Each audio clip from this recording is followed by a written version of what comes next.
Europe में studies की बात करें तो जो सबसे पहले स्टूडेंट्स के ज़हन में नाम आता है वो है जर्मनी। क्योंकि जर्मनी में लोकल और इंटरनेशनल स्टूडेंट्स के लिए एजुकेशन फ्री है।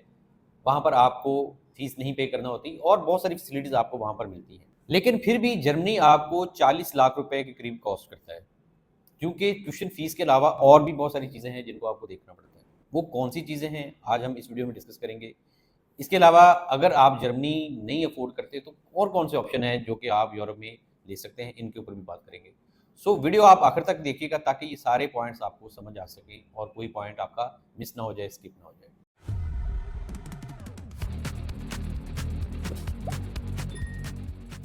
अस्सलाम वालेकुम दोस्तों, मैं हूं तनवीर अब्बास और आप देख रहे हैं मेरा यूट्यूब चैनल डब्ल्यूएसएल कंसल्टेंट। आज का जो हमारा टॉपिक है वो है study in Germany 2026 for Pakistani students.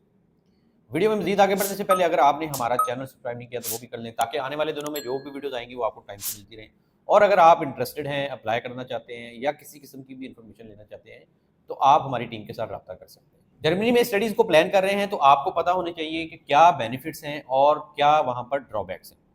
Start कर लेते हैं ड्रॉबैक से, देन मैं आपके साथ बेनिफिट्स को भी शेयर करूंगा। ड्रॉबैक जो सबसे नंबर 1 है वो है कि आपकी इनिशियल कॉस्ट बहुत ज़्यादा है। इनिशियल कॉस्ट आपकी तकरीबन 4 मिलियन तक चली जाती है। उसकी वजह है कि जर्मन की ये पॉलिसी है कि जब आपने वहाँ पर एडमिशन लेना है, वीज़ा के लिए फाइल करना है अपनी एप्लीकेशन, तो जर्मन बैंक में आपने अपना अकाउंट ओपन करवाना है और तकरीबन 12,000 यूरोज़ आपने वहाँ पर डिपॉजिट करवाने हैं, जो इस वक्त पाकिस्तानी रुपीज़ में तकरीबन कोई 38 39 लाख के रुपीज़ के करीब आपके बन जाते हैं। तो ये काफ़ी ज़्यादा इस तरह से टोटल आपकी प्रोसेसिंग कॉस्ट मिला के तकरीबन मोर देन 4 मिलियन के करीब आपकी जो है ना कॉस्ट चली जाती है। तो ये काफ़ी ज़्यादा है, हर कोई इसको अफ़ोर्ड नहीं कर सकता। सेकंड जो चीज़ है कि वहाँ पर पूरी दुनिया से लोग अप्लाई करते हैं। पूरे मतलब इंटरनेशनल स्टूडेंट्स पूरी दुनिया से अप्लाई करते हैं क्योंकि वहाँ पर ट्यूशन फीस नहीं है। इस वजह से एप्लीकेशन बहुत ज़्यादा हैं और कंपटीशन भी उसी हिसाब से ज़्यादा है। हर स्टूडेंट जो है जर्मनी को मतलब हर स्टूडेंट जो अप्लाई करता है उसको वीज़ा नहीं मिलता, उसको सक्सेस नहीं मिलती। कंपटीशन होने की वजह से ये एक ड्रॉबैक है। हर स्टूडेंट को वहाँ पर जो है चांस नहीं मिलेगा कि वह वहाँ पर जाकर पढ़ सके। इसके बाद पाकिस्तानी स्टूडेंट के लिए एक एक्स्ट्रा ड्रॉबैक है। जो स्टूडेंट बैचलर डिग्री के लिए अप्लाई करना चाह रहे हैं, उनको 13 ईयर एजुकेशन रिक्वायर्ड होती है। मतलब आपको पाकिस्तान के अंदर 12 ईयर के बाद 1 साल एक्स्ट्रा पढ़ना पड़ेगा। देन उसका डॉक्यूमेंट बनवा के फिर आपको 13 ईयर पूरे करने पड़ेंगे। देन आप जो है बैचलर डिग्री के अंदर जर्मनी के अंदर एडमिशन ले सकेंगे। तो ये एक पाकिस्तानी स्टूडेंट के लिए एक ड्रॉबैक है कि उनको 13 साल एजुकेशन चाहिए होगी बैचलर डिग्री में जर्मनी में एडमिशन लेने के लिए। नेक्स्ट जो है कि वहाँ पर आपके लिविंग एक्सपेंसेस ज़्यादा हैं। मतलब बड़े जो सिटीज़ हैं वहाँ पर लिविंग एक्सपेंसेस जो है ना छोटी सिटीज़ की निस्बत ज़्यादा है। तो अच्छी जो यूनिवर्सिटीज़ हैं वो बड़ी सिटीज़ के अंदर हैं, इसलिए आपको लिविंग एक्सपेंसेस जो है ना वो ज़्यादा अफोर्ड करने पड़ सकते हैं। तो ये भी एक ड्रॉबैक है। एक और ड्रॉबैक भी है कि ये जर्मनी जो है इंजीनियरिंग के स्टूडेंट को ज़्यादा प्रेफर करते हैं। वहाँ पर इंजीनियरिंग और कंप्यूटर साइंस के लोग ज़्यादा जाते हैं, जबकि सोशल साइंस और ह्यूमैनिटीज़ के जो लोग हैं उनके लिए ये कोई फेवरेट डेस्टिनेशन नहीं बनती। तो इसलिए ये कुछ ड्रॉबैक्स हैं जो कि आपको जर्मनी में फेस करने पड़ सकते हैं। अब आ जाते हैं कि बेनिफिट्स क्या हैं जो कि जर्मनी में हमारे पाकिस्तानी स्टूडेंट्स को मिलते हैं। बेनिफिट्स तो काफ़ी ज़्यादा है, मैं कुछ बता देता हूँ आपके साथ। एक तो ये है कि ये शेंजन है, यूरोपियन है, बड़ा ही मतलब इकोनॉमिकली बहुत अच्छा कंट्री है। मतलब आपको यहाँ पर अच्छी अपॉर्चुनिटीज़ मिल जाती हैं। आप ड्यूरिंग स्टडीज़, ड्यूरिंग आफ्टर जो स्टडीज़ आप अगर यहाँ पर जॉब भी करेंगे तो आपको एक बहुत अच्छी लाइफ यहाँ पर मिल सकती है। इसके बाद यहाँ पर ट्यूशन फीस नहीं है। मतलब ट्यूशन फीस ना होने के बराबर है। कुछ 2 से 300 यूरो होता है जो कंट्रीब्यूशन फीस होती है। अदरवाइज ट्यूशन फीस यहाँ पर बिल्कुल नहीं है, ना लोकल स्टूडेंट्स के लिए है और ना ही इंटरनेशनल स्टूडेंट्स के लिए। तो जो ये सबसे जो बड़ा बेनिफिट है जो स्टूडेंट्स को अट्रैक्टिव होता है, जिसकी वजह से स्टूडेंट यहाँ पर अप्लाई करते हैं, वो इसका यही है कि यहाँ पर आपकी ट्यूशन फीस जो है वो नहीं है। इसके अलावा यहाँ पर अर्निंग की अच्छी अपॉर्चुनिटीज़ हैं। मतलब मैंने आपको बताया कि बड़े सिटीज़ हैं, अच्छी इकोनॉमी है, इसलिए वहाँ पर अच्छी अर्निंग की अपॉर्चुनिटीज़ हैं। नेक्स्ट जो बेनिफिट है कि यहाँ पर आपको नेशनलिटी भी जल्दी मिल जाती है, पीआर जल्दी मिल जाती है। टाइम जैसे ही आप पूरा करते हैं, आपको इसका प्रोसेस जल्दी होके आपको यहाँ पर नेशनलिटी मिल जाती है, पीआर मिल जाती है। ये भी एक हमारे स्टूडेंट्स के लिए एक बेनिफिट है कि वो यहाँ पर जाकर अगर स्टडीज़ कंप्लीट करें, जॉब करें, उसके बाद नेशनलिटी वहाँ पर ले लें। पाकिस्तानी कम्युनिटी वहाँ पर बहुत ज़्यादा है, पाकिस्तानी आपको मिल जाते हैं, जिसकी वजह से आपको हलाल फूड मिल जाता है और आपको अपने लोग मिल जाते हैं, जिनके साथ आपकी कोऑर्डिनेशन और बाकी कोलैबोरेशन चलती रहती है। आपके लिए वो एक हेल्पफुल वहाँ पर जो है ह्यूमन पावर है जो कि आपके साथ मिलती है। तो ये सारे बेनिफिट्स आपको जर्मनी के अंदर मिलते हैं। ब्लॉक अकाउंट क्या है और ये कैसे आपको जर्मनी का वीज़ा लेने के लिए हेल्पफुल होता है, और इसके अलावा ये एक रिस्ट्रिक्शन भी है जिसकी वजह से जर्मनी एक फ्री स्टडी होने की बजाय एक काफ़ी कॉस्टली कंट्री जो है बन जाता है। मैं आपको डिटेल से बताता हूँ। ये ब्लॉक अकाउंट बेसिकली आपने जब वीज़ा फाइल करना होता है, आपने यूनिवर्सिटी से एडमिशन ले लिया, अब आपने वीज़ा फाइल करना है तो आपने जर्मन बैंक में अकाउंट ओपन करवाना है और वहाँ पर तकरीबन 11,900 यूरो डिपॉजिट करवाने हैं। पाकिस्तान के अंदर तो आप किसी और कंट्री का वीज़ा जब अप्लाई करते हैं तो अपने ही अकाउंट की स्टेटमेंट लगा देते हैं और उसके ऊपर आपको वीज़ा मिल जाता है, जबकि जर्मनी के अंदर ये नहीं है। वहाँ पर वो जर्मन गवर्नमेंट कहती है ट्यूशन फीस तो हम आपसे ले नहीं रहे, लेकिन जो लिविंग कॉस्ट है ये आपने खुद बेयर करनी है। लिविंग कॉस्ट की जो भी अमाउंट होगी, तकरीबन उन्होंने जो कैलकुलेशन की हुई है कि 992 यूरो पर मंथ आपको रिक्वायर्ड हुआ करेंगे और उसको उन्होंने 12 से के साथ मल्टीप्लाई किया। एक साल की लिविंग कॉस्ट तकरीबन 11,900 यूरो जो है, ये आपको टोटल अमाउंट जो है उनके जर्मन अकाउंट ओपन करवाकर वहाँ पर डिपॉजिट करवा देनी है। ये उसके बाद आपका जो है वीज़ा आप फाइल कर देते हैं, साथ में उस अकाउंट की स्टेटमेंट लगाते हैं जर्मन बैंक की और आपका वीज़ा जो है अप्रूव हो जाता है। कहीं न कहीं ये बहुत मतलब आसान है उन लोगों के लिए जिनके पास तो ये अमाउंट जो है 40 लाख के करीब मौजूद है, उनके लिए तो मसला नहीं है। मसला किन स्टूडेंट को बनता है जिनके पास ये अमाउंट मौजूद नहीं है। पाकिस्तान के अंदर तो वो किसी न किसी तरीके से इधर-उधर से मैनेज करके पैसे अकाउंट में रखवाकर और फिर जब वो उनका वीज़ा लग जाता है वो उसको वापस भी कर देते हैं, या उनको किसी तरीके से मैनेज कर लेते हैं, या कि उनके पेरेंट्स के अकाउंट के अंदर ही पैसे मौजूद रहते हैं अगर उनके पेरेंट्स के होते हैं और उनको वो फिजिकली वहाँ पर ले जाने की ज़रूरत नहीं होती। लेकिन जर्मनी के अंदर आपको ये पैसे एडवांस में वहाँ पर भेजने पड़ते हैं और ये अगर मौजूद होंगे तो देन ही आप इसको भेज सकेंगे।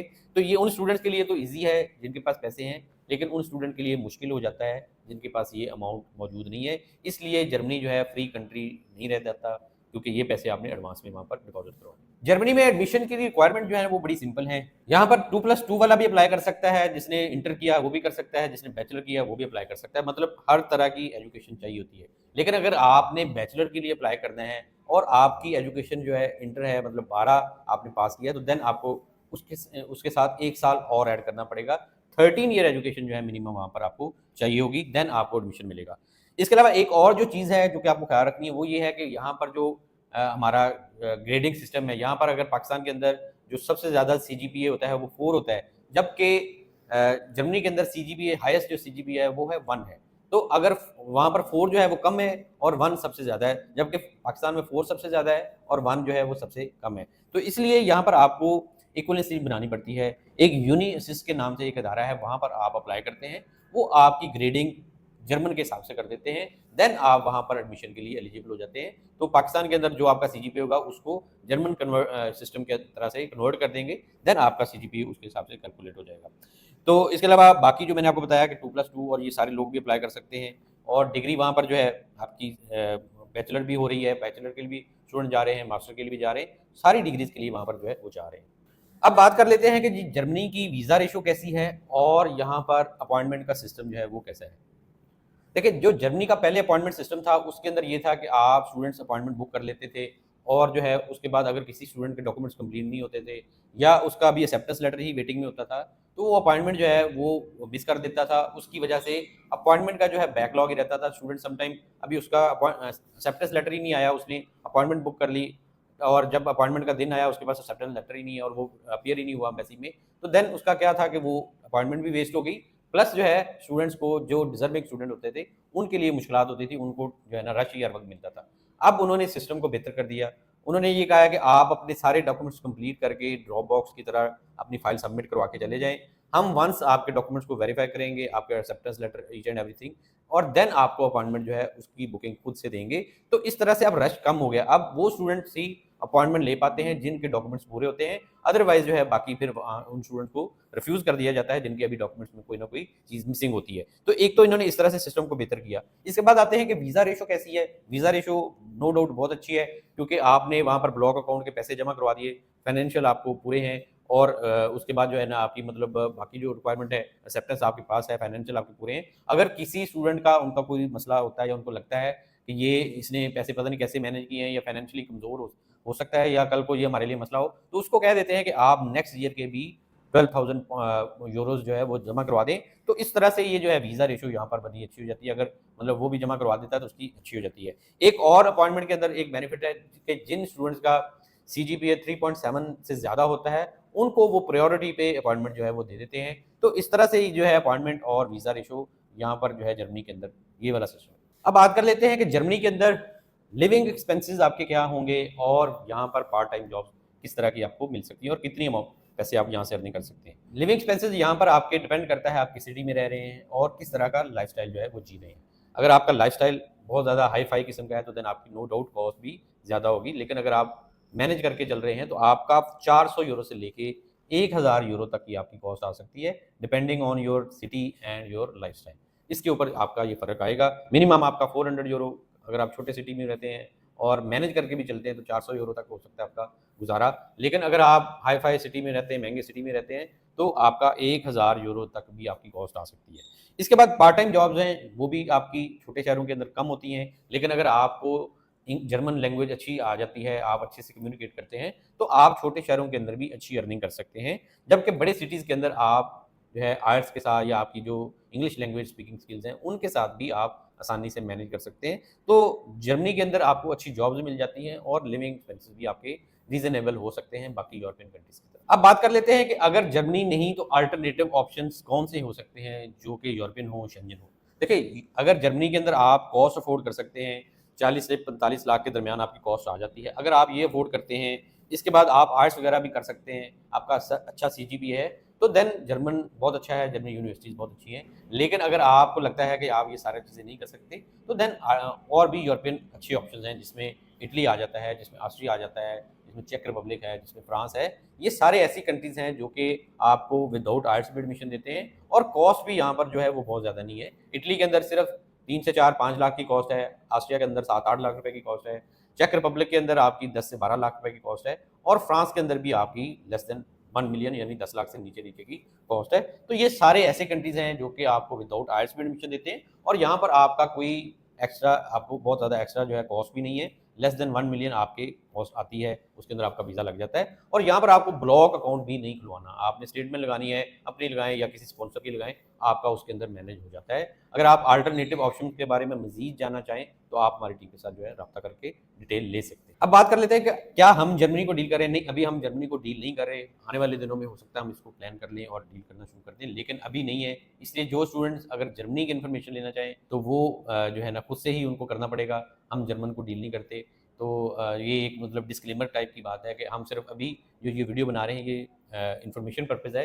इसका मकसद जो है डीलिंग करना नहीं है, या इसका मतलब ये नहीं है कि हम डील कर रहे हैं। तो इसलिए इस बात को आपने ज़हन में रखें और आप हमारी टीम के साथ राब्ता कर लें। आने वाले दिनों में जैसे ही अगर हम जर्मनी को स्टार्ट करेंगे तो आपको भी पता चल जाएगा, या हमारे पेजेस को सब्सक्राइब कर लें, प्रोफाइल्स को सब्सक्राइब कर लें, उनको लिंक कर लें। आपको जब हम जो है स्टार्ट करेंगे, आपको जो है ना अपडेटेड इन्फॉर्मेशन मिल जाएगी कि कब हमने स्टार्ट किया है। उम्मीद करता हूँ आपको वीडियो पसंद आई। वीडियो पसंद आई इसको लाइक और शेयर कीजिएगा। मज़ीद वीडियोज़ के लिए आप हमारा चैनल भी सब्सक्राइब कर सकते हैं। इसके साथ ही जाना चाहता हूँ। अल्लाह हाफ़िज़।